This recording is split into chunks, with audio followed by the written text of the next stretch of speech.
Shalom saudara-saudara yang terkasih dalam Kristus Yesus. Perkenalkan, nama saya Renata Dawidu. Saya biasa dipanggil Iren dan saya merupakan salah satu mahasiswa di Sekolah Tinggi Teologi Betel Jakarta dengan program studi Pendidikan Agama Kristen. Dan pada hari ini, pada kesempatan kali ini, saya akan menjelaskan dan memaparkan apa sih yang menjadi penjelasan dari kitab Yunus itu sendiri. Dan seperti yang sudah kita ketahui bahwa yang selalu ada di pikiran setiap orang-orang itu adalah bahwa peristiwa dari Yunus ini selalu berbicara bagaimana Yunus ini ditelan oleh seekor ikan gitu. Tetapi pada kesempatan hari ini kita akan sama-sama menggali bahwa ternyata ceritanya itu tidak sampai di situ saja gitu, tapi masih banyak hal-hal penting yang perlu kita ketahui gitu. Oleh sebab itu, saksikan terus, mudah-mudahan melalui video yang saya buat ini dapat menambah wawasan kita semua gitu.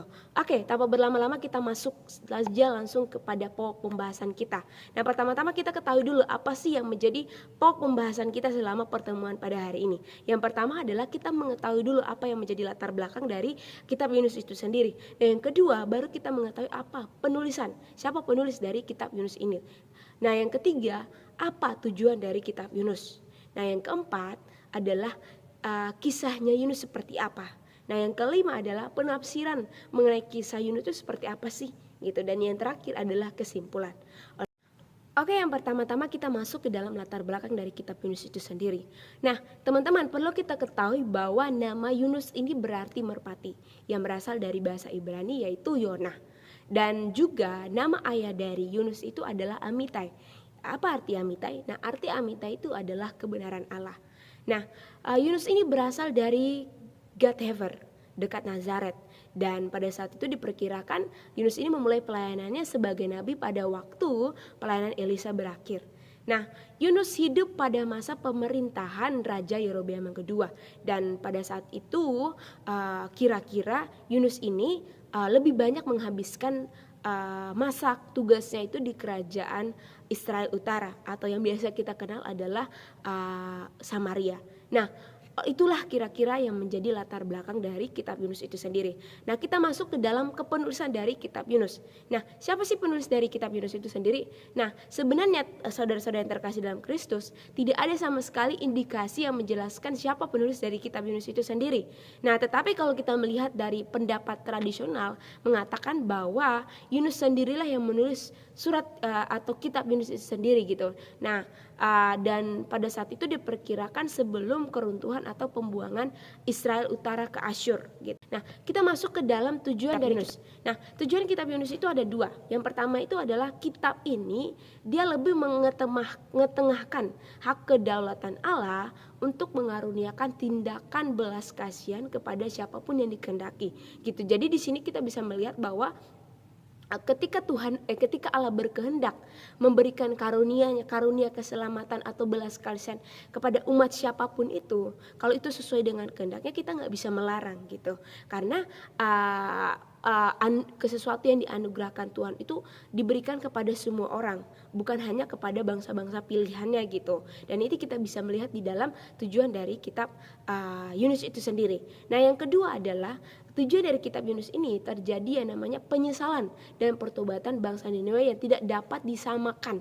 Nah, tidak dapat disamakan dalam arti bahwa bangsa Niniwe ini bertobat atau menyesal bukan karena mereka berbalik kepada Allah dengan sungguh-sungguh gitu, tetapi dan bahkan di dalam ayat kitab Yunus ataupun dalam kitab Yunus mengenai pasal-pasal ini pun tidak menunjukkan sama sekali bahwa mereka itu diperkenalkan kepada Yahweh atau mereka diyakinkan kepada iman yang monoteisme gitu. Dengan kata lain bahwa pertobatan mereka itu adalah pertobatan yang hanya karena takut dihukum, takut karena ada Tuhan Allah murka dan lain sebagainya gitu. Jadi hanya merupakan pertobatan yang semu.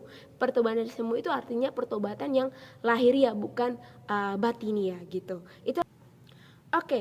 Nah, dalam kitab nubuat biasanya tuh ciri utamanya itu adalah pesan Allah kepada seorang nabi dan juga pesan Allah melalui nabi untuk bangsa Israel. Nah, tetapi ada satu hal yang paling berbeda, yaitu adalah salah satu kitab Yunus. Nah, kitab Yunus ini bersifat unik karena di dalamnya tuh berisi tentang cerita pengalaman seorang nabi dan bukan suatu laporan pemberitaannya, karena Karena kitab ini ditempatkan dalam kanon Alkitab di antara kitab-kitab para nabi, maka kita dapat menyimpulkan bahwa pengalaman Yunus ini adalah isi pemberitaannya. Ceritanya ini mencakup lebih banyak hal daripada sekedar peristiwa Yunus ditelan oleh seekor ikan, dan ini harusnya menjadi titik fokus kita pada kesempatan ini. Kita akan sama-sama membahas ya gitu. Nah, kita masuk ke dalam kisah Yunus, dan kisah Yunus itu kita akan sama-sama belajar mengenai bagaimana Allah pertama kali memerintahkan si Yunus, dan tentunya di dalam ketika Allah memerintahkan Yunus untuk pergi, di situ ada akibat sesuatu yang harus ditanggung oleh Yunus itu sendiri gitu. Nah, kitab Yunus ini tidak menceritakan kegiatan Yunus sebagai nabi di Israel.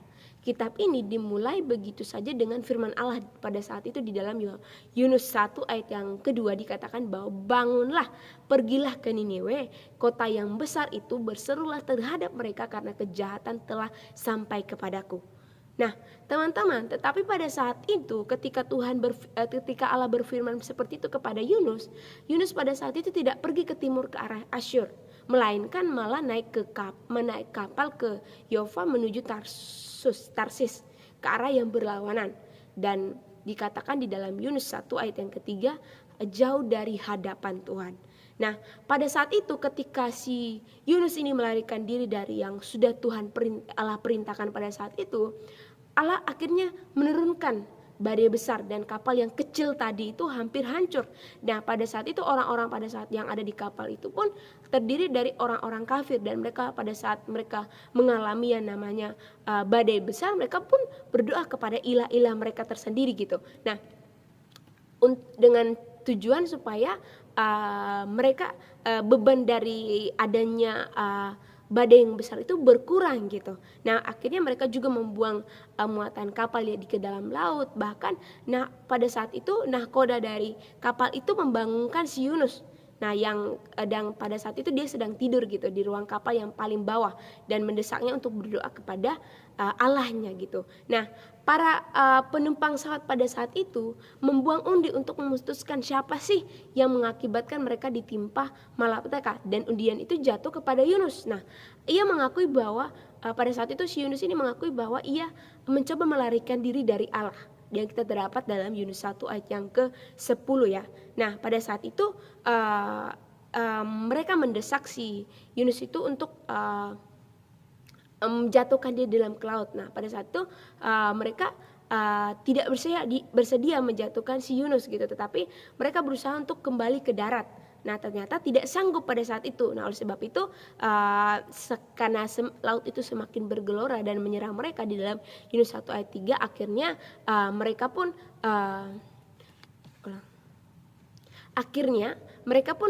mencampakkan Yunus ke dalam laut, dan laut itu berhenti mengamuk. Di dalam Yunus 1 ayat yang kita 15 kita bisa melihat gitu, ketika orang-orang pada saat itu mencampakkan si Yunus ini ke dalam laut, akhirnya yang tadinya laut yang begitu bergelora mengamuk, badai yang begitu besar, akhirnya berhenti. Di dalam Yunus 1 ayat 15 kita bisa melihat, maka atas penentuan Tuhan datanglah seekor ikan yang besar dan akhirnya menelan Yunus, dan Yunus pun tinggal di dalam perut ikan selama 3 hari dan 3 malam lamanya, yang kita bisa lihat di dalam Yunus 1 ayat yang ke-17 gitu. Nah, ketika di dalam Yunus 2 ayat 10, di situ Tuhan Allah berfirman kepada ikan, dan ikan itu pun memuntahkan si Yunus gitu.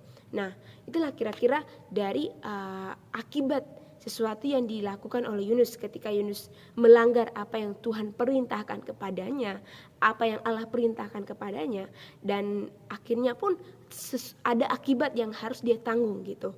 Nah, oke, selanjutnya kita masuk ke dalam perintah kedua dan hasilnya seperti apa gitu. Dan ini kita akan sama-sama menyaksikannya gitu. Oke, teman-teman. Nah, selanjutnya adalah ketika Allah memberikan kesempatan kedua kepada Yunus, ia memutuskan kembali untuk pergi ke Niniwe. Nah, kali ini Yunus akhirnya pergi. Nah, satu-satunya yang dicatat tentang pemberitaannya itu adalah 40 hari lagi maka Niniwe akan ditunggang balikan, yang terdapat di dalam Yunus 3 ayat yang ke-4 gitu. Tetapi pemberitaannya tentu disertai dengan keyakinan yang kuat, karena orang-orang Niniwe itu percaya kepada Allah, lalu mereka mengumumkan puasa, dan mereka pun berpuasa, baik orang dewasa maupun anak-anak. dan mereka mengenakan kain kabung gitu yang terdapat dalam Yunus 3 ayat yang ke-15. Nah, teman-teman, berita itu sampai kepada Raja Niniwe yang mengumumkan untuk mengadakan puasa nasional, berdoa kepada Allah dan berbalik dari yang namanya kejahatan yang kita bisa lihat di dalam Yunus 3 ayat yang ke-7 sampai yang ke-8. Nah, dan pada saat itu Allah melihat bagaimana orang-orang pada saat itu mereka tuh berbalik dari tingkah laku mereka yang jahat dan mereka tuh menyesal atas apa yang mereka perbuat gitu, dan ia pun menyesal atas rencananya terhadap kota itu tersebut gitu. Nah, melihat itu Yunus justru menjadi sangat marah, menjadi sangat kesal. Ya Tuhan, bukankah telah aku katakan itu ketika aku masih di negeriku? Dia berkata itu kepada Allah. Dan bahkan itulah sebabnya maka aku dahulu melarikan diri ke Tarsis, sebab aku tahu bahwa engkaulah Allah pengasih dan penyayang, panjang sabar dan berlimpah kasih setia, serta menyesal karena malapetaka yang hendak kau datangkan. Dan itu terdapat di dalam Yunus 4 ayat yang kedua gitu. Kemudian Yunus ini mendirikan sebuah pondok di luar kota. Dan untuk melihat apa yang terjadi di kota itu kita bisa melihat di dalam Yunus 4 ayat yang ke-5. Dan atas penentuan Allah maka tumbuhlah sebuah pohon dan mungkin semacam pohon jarak yang terdapat dalam Yunus 4 ayat yang ke-6 yang tumbuh dengan cepat, dan pohon itu menaungi Yunus dari panas matahari yang menyengat yang tadi kita lihat di dalam Yunus 4 ayat yang ke-6. Tetapi keesokan harinya atas penentuan Allah datanglah seekor ulat yang menggerek pohon itu, dan kemudian angin tiup mengeringkan pohon itu serta menyerang Yunus sehingga ia memohon kepada Allah supaya ia mati juga gitu. Dan itulah kira-kira perintah kedua dan hasil dari apa yang dilakukan oleh si Yunus tersebut gitu. Oke teman-teman, kita masuk ke dalam akhir cerita dari kisah Yunus itu. Nah, Yunus tidak mau pergi ke Niniwe untuk menyampaikan pesan Allah terhadap mereka, dan akhirnya dia menjadi marah karena orang Niniwe telah bertobat dan dari perbuatan jahat mereka ketika ia mengajar mereka. Nah, ia sangat terpengaruh oleh matinya pohon jarak itu, maka pohon yang untuknya ia tidak berjerih payah tentang hal ini, Allah berfirman, bagaimana tidak aku sayang kepada Niniwe, kota yang besar itu yang berpenduduk lebih besar dari 120.000 orang yang semuanya tak tahu membedakan tangan kanan atau dari tangan kiri dengan ternaknya yang banyak, yang kita bisa lihat dalam Yunus 4 ayat yang ke-11. Selanjutnya kita masuk ke dalam penafsiran secara historis dari kisah Yunus itu sendiri. Nah, teman-teman, rincian mengenai pembelian karcis pelayanan tempat tujuan kapal itu dan juga tempat berlabuhnya ia pada waktu itu merupakan data-data sejarah gitu.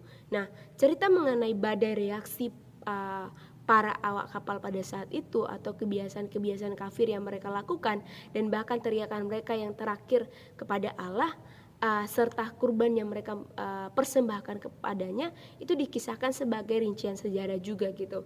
Nah, ada beberapa kesulitan yang dibicarakan berikut ini gitu, tetapi secara keseluruhan cerita ini kedengarannya seperti cerita tentang peristiwa-peristiwa yang benar-benar terjadi. Memang munculnya ikan besar itu menunjukkan bahwa cerita ini adalah luar biasa, namun ada beberapa faktor lain yang harus diperhatikan pada saat itu gitu. Nah, saudara-saudara, perlu kita ketahui juga bahwa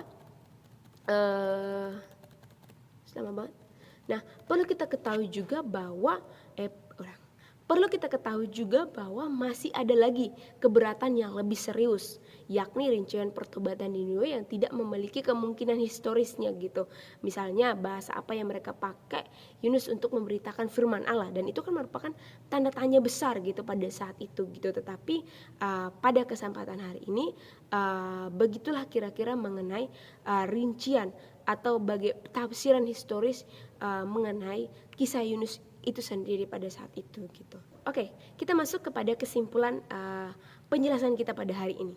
Nah, teman-teman, amanat kitab Yunus ini ialah bagaimana Tuhan berkuasa mutlak atas ciptaannya.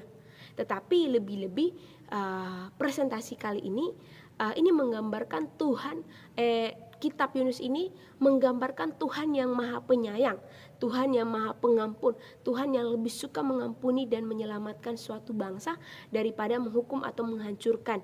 Biarpun bangsa itu adalah musuh umatnya sendiri gitu, tapi ketika Tuhan berkehendak memberikan karunia-Nya, pengampunannya, walaupun pada saat itu bukan umatnya sendiri, tapi kalau Tuhan udah berkehendak memberikan kasih karunia-Nya, tidak ada yang bisa melarang gitu. Nah, itu kira-kira menjadi kesimpulan kita pada hari ini.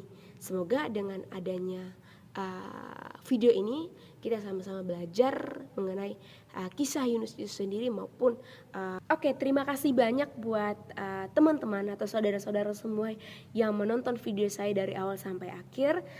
Kiranya melalui penjelasan saya di video kali ini sama-sama menambah wawasan kita mengenai kitab Yunus. Dan Bapak Ibu Saudara atau mungkin teman-teman semua, jika ada saran atau kritik atau pertanyaan mengenai penjelasan saya hari ini, bisa langsung hubungi nomor yang sudah tertera di slide, dan nanti saya akan bisa langsung jawab melalui via chat gitu.